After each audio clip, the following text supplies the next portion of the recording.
মানুষ দেখতে কেউ সুন্দর, কেউ কালো, কেউ সাধু, কেউ অসাধু, কিন্তু সকলের ভিতর সেই এক ঈশ্বরই বিরাজ করছেন।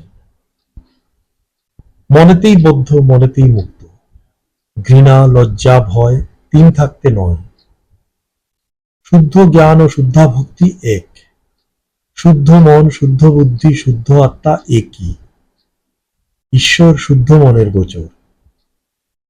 ব্রহ্ম আর শক্তি অভেদ। যেমন জল আর জলের হিমশক্তি, অগ্নি আর দাহিকা শক্তি। তিনি বিভুরূপে সর্বভূতে আছেন, তবে কোনখানে কম শক্তির প্রকাশ। ভগবান মন দেখেন, কে কি কাজ করছে, কে কি কাজে আছে, কে কোথায় পড়ে আছে তা দেখেন না। ভাবগ্রাহী জনার্দন। জমি, টাকা আর স্ত্রী, এই তিনটির উপর মন রাখলে ভগবানের দিকে মনের যোগ হয় না। বিদ্যাশক্তি হোক আর অবিদ্যাশক্তি হোক, সব স্ত্রীলোককে মা অনন্তময়ীর রূপ বলে জানবে। ঈশ্বর চিন্তা যত করবে, ততই সংসারের ভোগের জিনিসে আসক্তি কমবে। সহ্য গুণের চেয়ে বড় গুণ আর নেই। যে সয় সেই রয়, যে না সয় সে না সয়। কারুর নিন্দা করো না, পোকাটিরও না। নারায়ণী এইসব রূপ ধরে রয়েছেন। যত এগোবে ততই দেখবে তিনিই সব হয়ে আছেন, তিনিই সব করেছেন, তিনিই গুরু, তিনিই ইষ্ট। যে আন্তরিক ঈশ্বরকে ডাকবে তার এখানে আসতেই হবে। যার যেমন ভাব ঈশ্বরকে সে তেমনি দেখে। তমগুণী ভক্ত, সে দেখে মা পাঁঠা খায় আর বলিদান দেয়। রজগুণী ভক্ত নানা ব্যঞ্জন ভাত করে দেয়।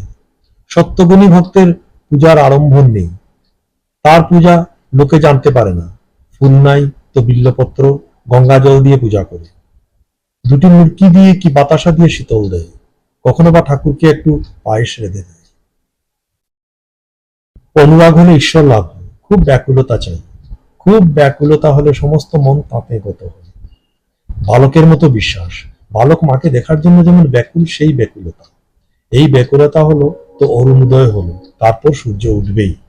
এই ব্যাকুলতার পরই ঈশ্বর দর্শন। কতকগুলি মত মুখস্থ বা শ্লোক মুখস্থ করার নাম ধর্ম নয়।